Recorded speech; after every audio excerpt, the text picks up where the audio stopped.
In the early morning hours of March 25th of 2006, a rave was going on at an arts center in Seattle. A group of friends that was there were inviting people back to their place for an after-rave house party. Little did they know that one of those people that they invited was planning to do something absolutely wicked that night. This is the twisted case of Kyle Huff.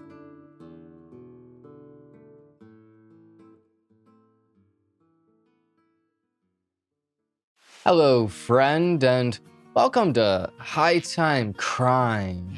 My name's Joel, and on here I specialize in true crime and also putting myself in precarious situations for no reason whatsoever. Oh, I've got this.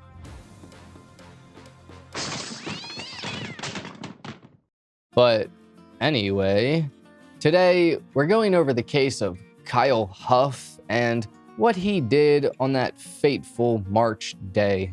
You're going to learn about a lot of things, so here we go.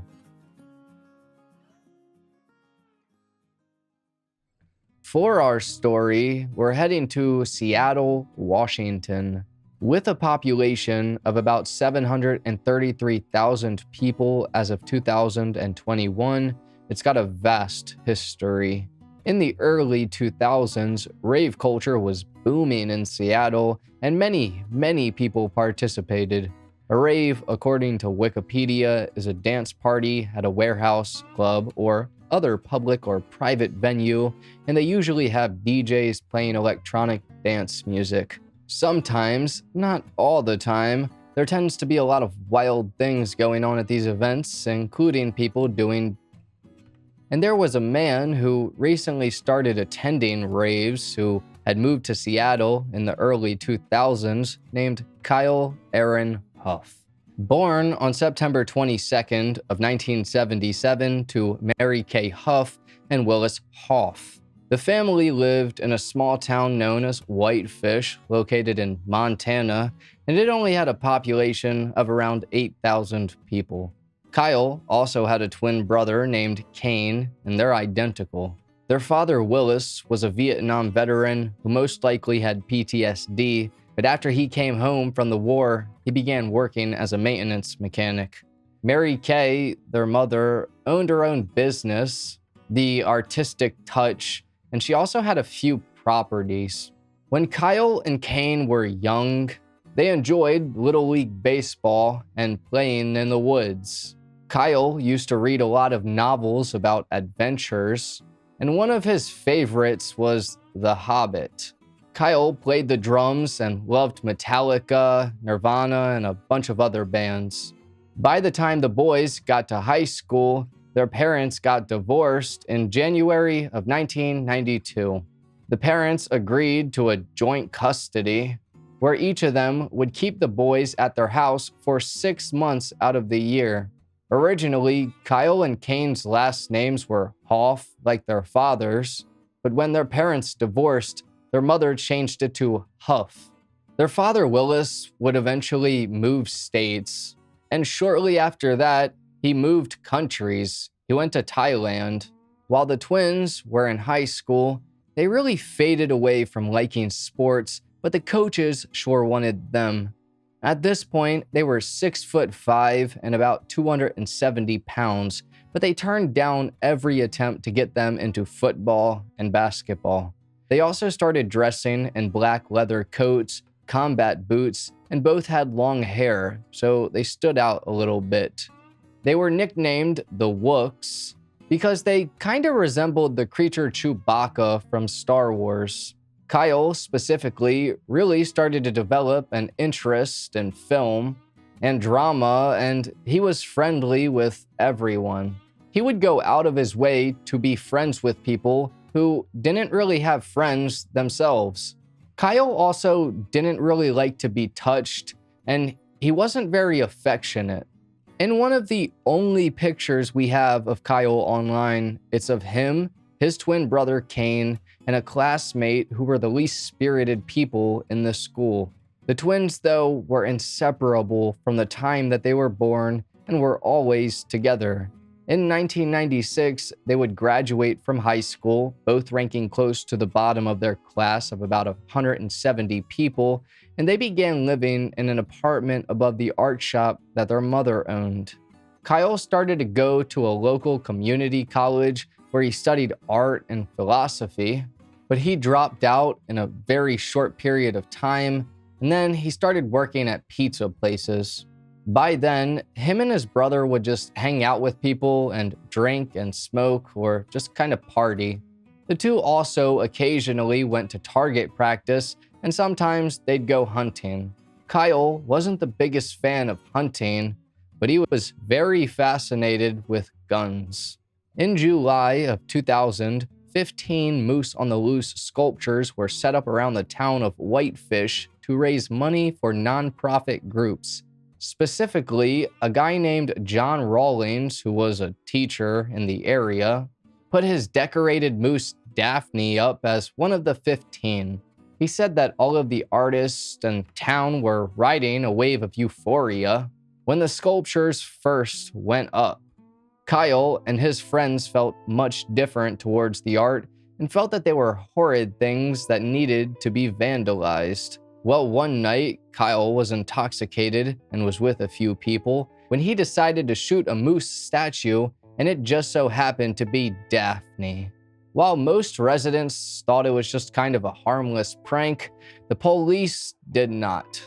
Kyle was arrested on a felony charge of criminal mischief, but he ended up pleading guilty to a misdemeanor after getting a plea bargain. He was asked to pay a fine of $761 and also write an apology to the sculptor, and here's what he said. "Dear Mr. Rawlings, I'm writing this letter to you in an effort to apologize for a stupid, drunken act that I committed about this same time a year ago. I am to blame for the shooting of your moose on the loose known as Daphne. I don't really know what to say to you or how exactly to apologize, but I want you to know that this act was not a personal attack, and it was not intended to bring you or your family any amount of stress. I did what I did mostly because of the influence of alcohol. I know that this is not a very good excuse, but I still hope that you can accept this sincere apology. I am very sorry about this. Please forgive me for any stress this has caused you. Kyle Huff." This was a pretty big thing because had Kyle been charged with a felony, his guns would have been taken away, but he wasn't, and they weren't. Well, they were at first, but the police gave them back to him. Within about 2 years or so, in February of 2002, something really weird and terrible happened.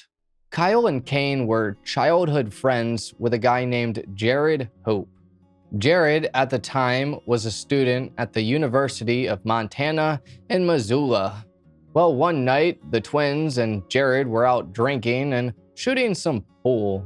Kyle and Kane were apparently a bit uncomfortable with how Jared was acting because he was talking about what it would be like to kill someone. Eventually, the three parted ways, and what happens next is completely unexpected. Jared went back to his parents' home, grabbed a clock, stopped it at 2:28 a.m., and turned it upside down. Next, he grabbed a .357 Magnum and took his parents' life and then his own life. He also had a few siblings who were not at the house at the time. Jared, the previous year, in July of 2001, had abandoned his car near the United States and Canada border and just disappeared. He was found walking 4 days later, several miles away. When he was found, he said that he just kept walking, but because of this, he went to a mental health facility. While he was inside, he was diagnosed with bipolar disorder or manic depression, and he was given medicine. On January 31st of 2002, Jared went to a Missoula sporting goods store and purchased the handgun that he used illegally. He lied on his federal firearms application, saying that he had never been hospitalized for mental illness. It's still kind of confusing how he got the gun, because I thought that there would be like a waiting period or something, but still, that's messed up. After this senseless tragedy, Kyle and Kane had talked to some of their other friends about Jared's struggle with mental illness, but neither of them or any of their friends went to therapy. Within a few months, sometime a little after May, the twins decided to move to Seattle. When they were in high school and after, they constantly talked about the city and its music scene, so they decided to go, and it ended up being a terrible decision.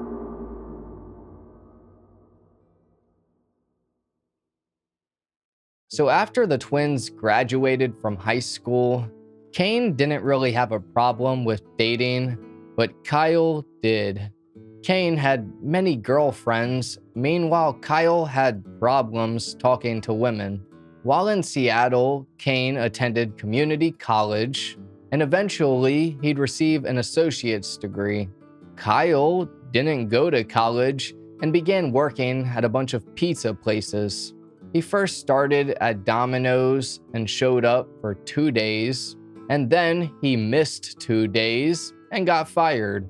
Coworkers said that he was stubborn and wanted to do things his way, and if he wasn't happy, he would just walk out. Kyle then got a job working for another pizzeria, but he got fired from that shortly after. Next, he started working for Pizza Hut, but this too did not last for very long. So because Kyle was unemployed, had just moved to a new city and left all of his friends behind, he was pretty lonesome, it appears. While he didn't have a job, his schedule was playing on the computer all day until about 4 p.m. when he started to play the drums and listen to heavy metal music until about 6 p.m. Then he would go out at night, sometimes by himself, sometimes with his brother, and they'd go to bars or clubs. By October of 2005, Kyle went back to Whitefish, Montana to work a construction job. He hung out with a bunch of his friends, and they said he didn't really talk about Seattle.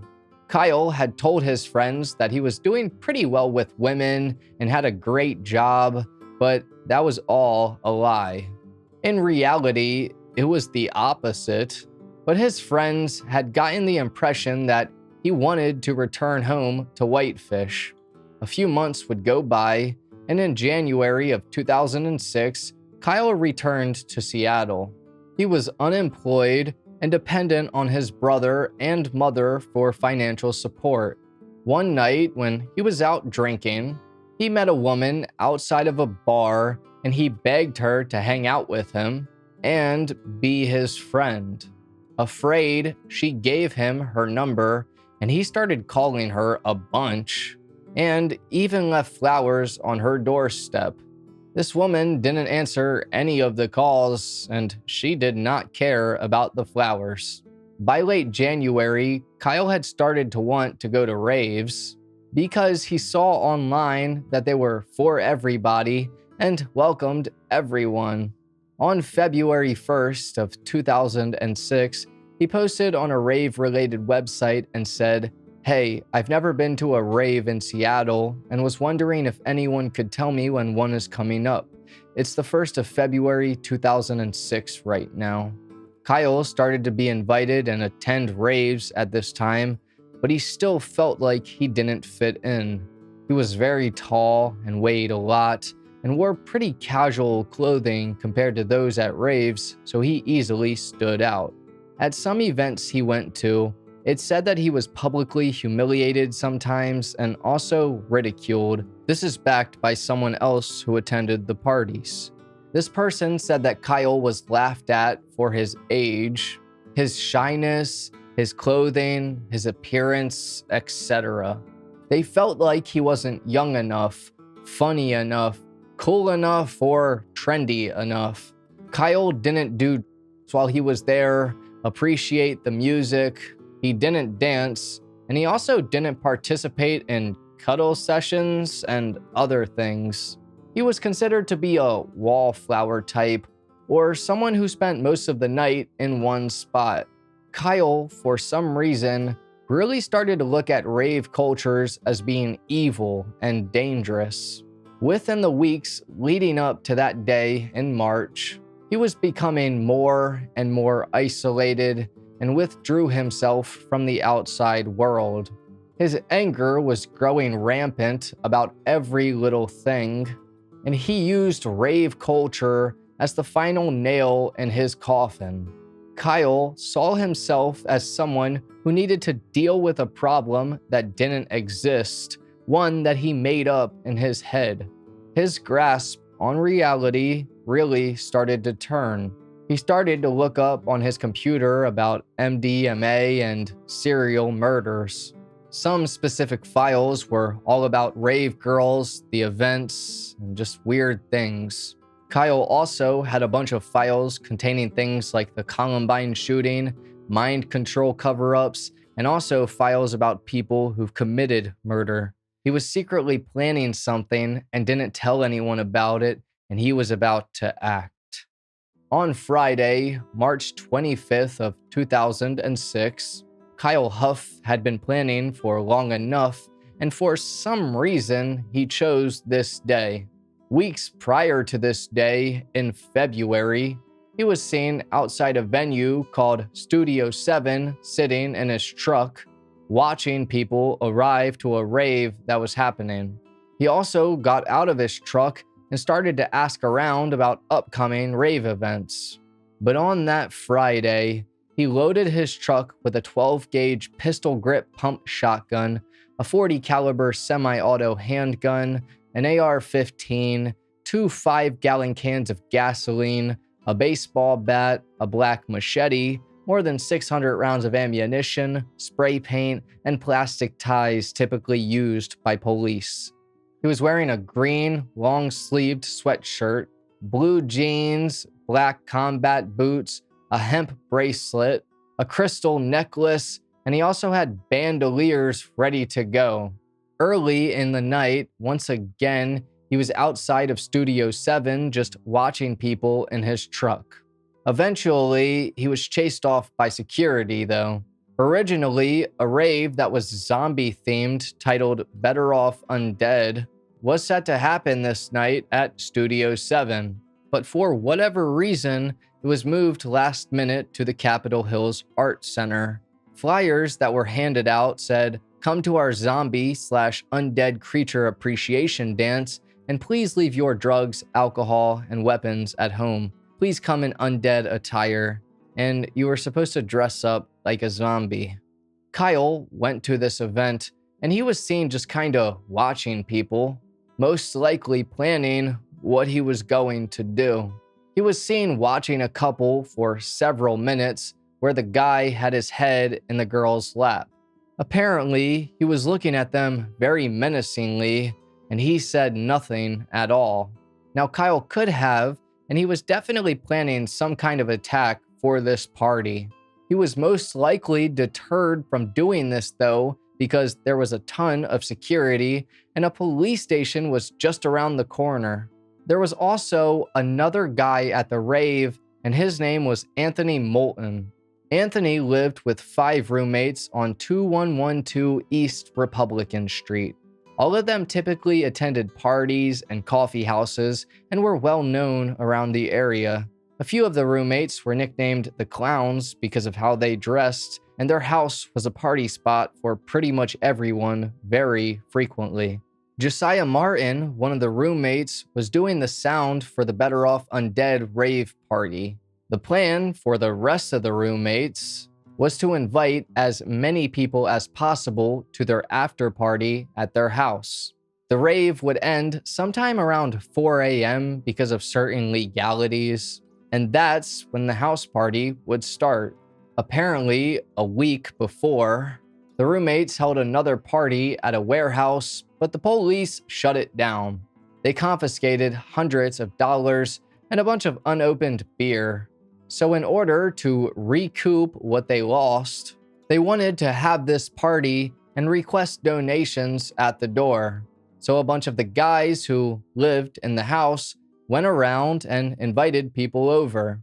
An interesting thing to note here is that Once again, some of the roommates were called the clowns and literally had their own characters. They would play or goof around with people in an act they called chicken head. Apparently, sometimes they would invite people over to poke fun at them if they seemed like an easy target. Anthony specifically saw Kyle Huff standing in the corner, and he really stood out from the crowd. His outfit was much different than everyone's around him, and he, by Anthony's account, appeared to be sketchy, different, off-putting, and gave off bad vibes. But Anthony thought that it would be entertaining to have someone like that in the mix of the people at the after party, and so he went over and invited him. The two had a little chat, and Kyle appeared to be friendly. Once the after party rolled around a few hours later, Kyle was one of the first ones to arrive. By all accounts, several people attempted to talk to him, but he didn't seem interested and just kind of stood off by himself next to the refrigerator. Most people were drinking beer from a keg while he drank from a bottle. Kyle was listening in on people's conversations, and he asked a guy 3 to 4 times, "What's going on here? What's really going on?" Some people thought that he may have been a cop, but that's the exact opposite of what he was. So at about 6:30 to 6:45-ish, the party was starting to die down. During its height, there was about 50 people there, and they were all starting to leave, or sleep on the couch or whatever, and Kyle was one of those people that left. Nobody really noticed or anything because, once again, he was just kind of there. But Kyle left a little bit before 7 a.m. and walked to his truck, which was parked 1 block away. He grabbed his shotgun, his handgun, 2 bandoliers full of shotgun shells, put a pistol holder on his right side, and a holder with 2 extra magazines for the pistol. He also had about 300 additional rounds in a black bag. Kyle then chambered around in his shotgun and started going back to the party. While walking back to the house, he spray painted "Now" in capital letters on the sidewalk 3 separate times. Upon approaching the front house, Kyle saw Christopher Williamson and Melissa Moore just chilling. He pumped the shotgun and ejected around from the chamber to insert a new one. It's unclear as to whether he did this to try and look cool or if he wanted to scare them. But Kyle ended up shooting both of them and another person on the porch who lived at the house named Jeremy Martin. Jeremy went into the house and fell down screaming that he was shot. Meanwhile, Kyle noticed that both Christopher and Melissa were still alive, and so he pulled out his pistol and walked up to both of them, shot them again, and he did the same with Jeremy. Kyle then tried to get inside of the house, but a guy named Mark and a few other people tried to push the door shut. The pathway to the door was blocked, though, by Melissa's legs. Kyle ended up overpowering everyone and pushed the door open, which sent Mark flying onto the couch. Kyle then walked over the people he just killed and made his way into the living room. A few people were hiding behind the couch, but a few others weren't as lucky. Kyle shot Justin Schwartz, Jason Travers while he was asleep, Suzanne Thorne, and 2 other people, both teenagers. Justin, Jason, and Suzanne all ended up passing away. The teenagers survived. Mark, one of the people who was trying to hold the door closed, came face to face with Kyle. Kyle pointed his gun right at him and pulled the trigger twice. But by some crazy luck, the gun dry fired twice. Kyle then decided to turn up the music that was playing really loud. At this point, all hell had broken loose and people were running and screaming for their lives. Many of them called 911, and in total, there were 14 calls, the first one coming in at 7:03 a.m. Seattle Police and Fire 103. Yeah, there's been a bunch of gunshots in my house, and I think a bunch of people were shot. Where at? 2112 East Republican. 2112 East Republican. Yeah. In your house? Yes, in my house. Okay, stay on the line. Stay on the line. Okay. Are you okay? I'm fine. I saw a bunch of people walking my front door. I guess it looked like a drive-by or something, but then I heard a bunch of gunshots running around the house. You need like a bunch of officers around here real quick, and some ambulances. I heard like at least 4 or 5 people that are shot. 4 or 5 people that are shot? At least. There's that's what I saw. Okay. But there's a bunch of drunk people. I don't know what happened. Radio at 2112 East Republican Street, and the complainant on the phone said there's shots inside his house. 4 to 5 people are wounded in his home. Okay, where's the suspect? I don't know. He was outside, like the last. Do you have any description? No, I've just heard stuff. Do you have any vehicle description? I have none. I've been inside the house. Okay, sir, stay on the line with the operator, please. Okay. There was just another gunshot, I think. Okay. Do you have roommates in your home? Yes, I live with 6. There's 6 of us total. Are you in your bedroom? I am like hiding in a kitchen in a room that almost nobody has seen. It was in the basement. Okay, so you don't know really what's going on. I can't see anything. I don't know if anybody else is talking to any other operators. I sure as hell hope so. Yeah, there is. We have a ton of calls right now. But I'm going to keep you on the phone because you're inside the house. I'm with 2 other people, but they had nothing to do with it, and they just like ran down here, like kind of crawling back.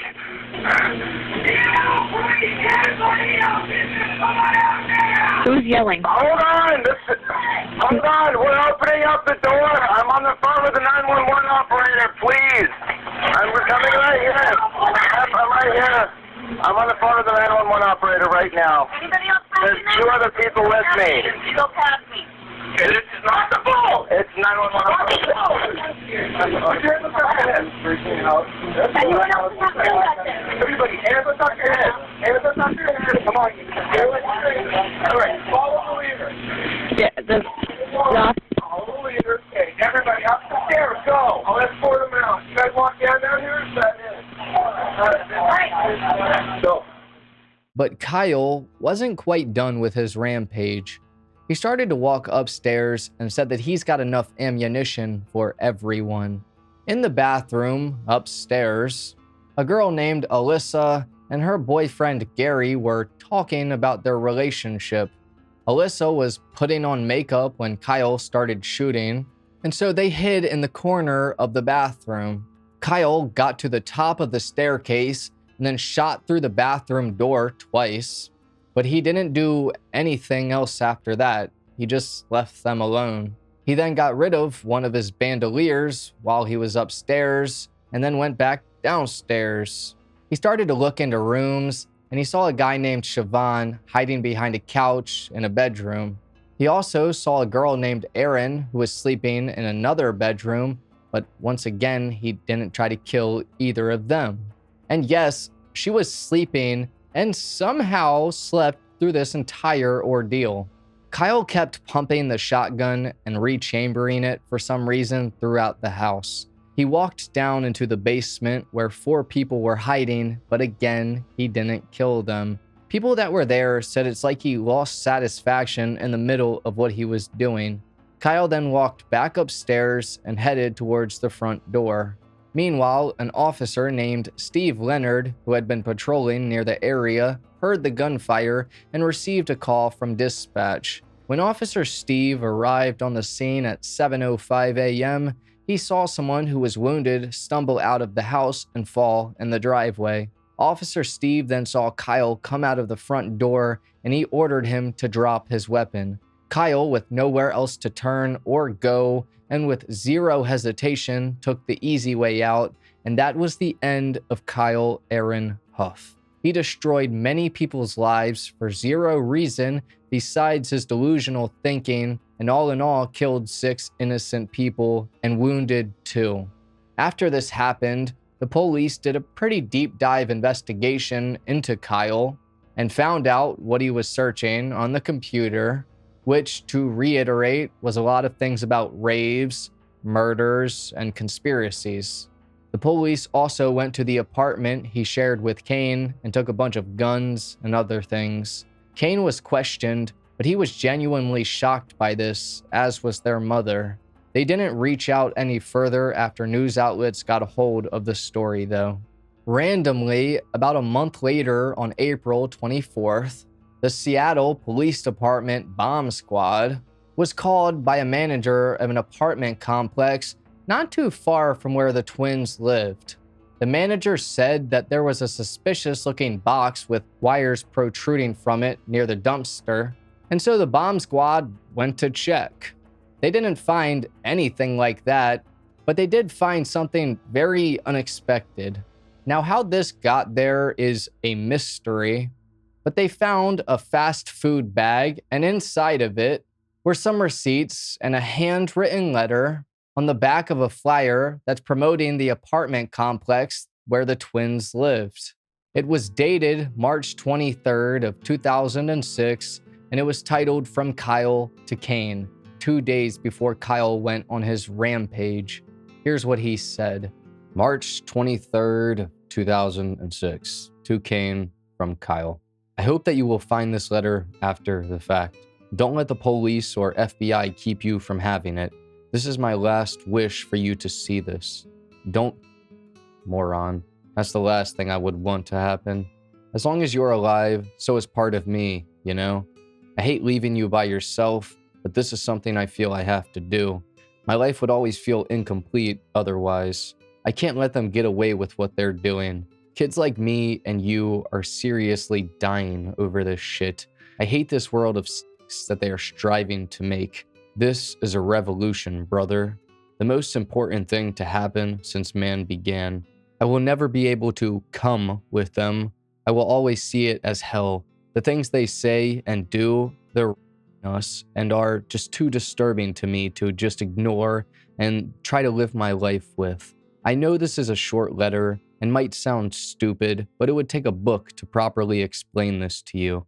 I don't have the time for that or the will. The basic gist of it is that they're fucking next to us when we're really high to make us freak out, and they are doing it.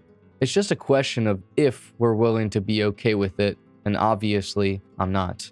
Maybe someday you'll be willing to help me kill this hippie shit.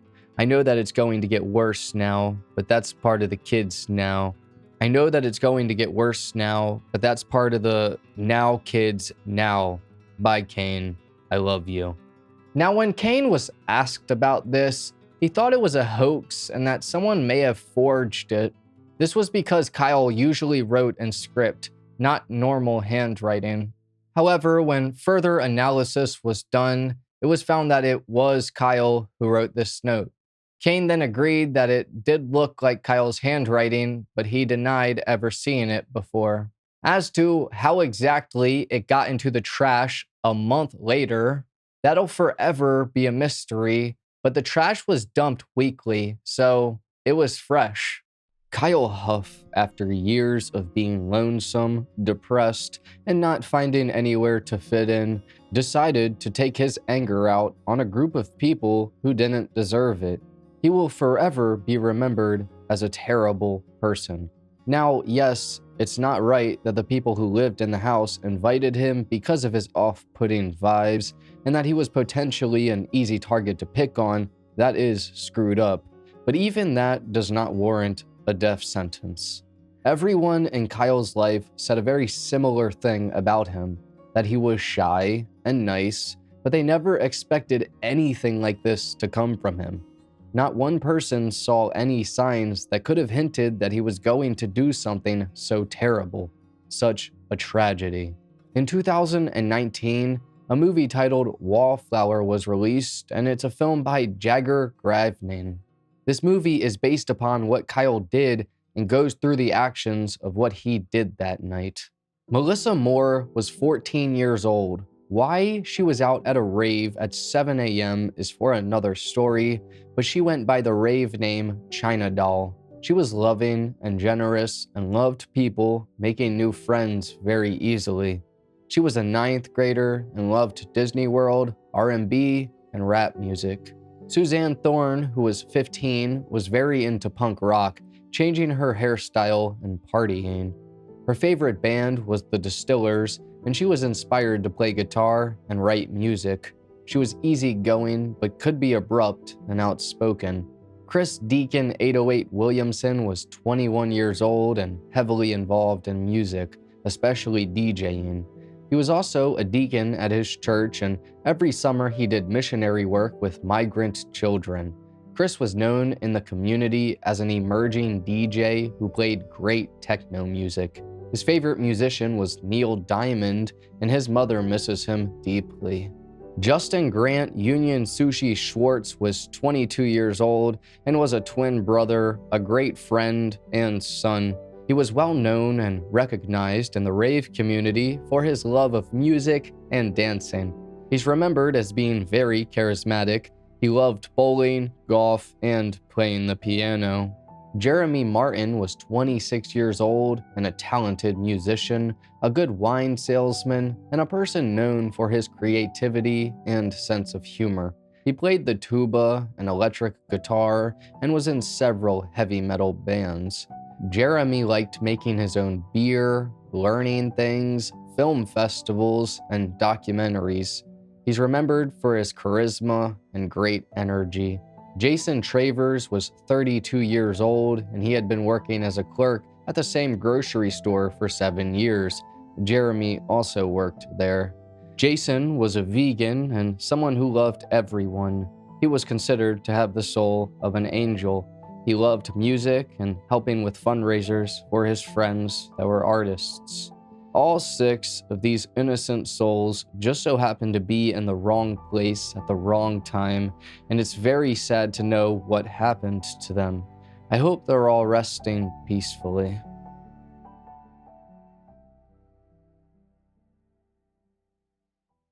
But anyways, thank you for watching this episode of High Time Crime. If true crime is your thing, then please subscribe and hit the like button because that's all we do. Recently, I've started an all-exclusive Patreon. Here, you're given the choice of 3 tiers, and the last one allows for a Patreon-only video that's uncensored. That tier and the second tier will allow you to have your name at the end of each High Time Crime video. That's in case you want to support me a little further. I hope you have a great rest of your day. Take care, friend.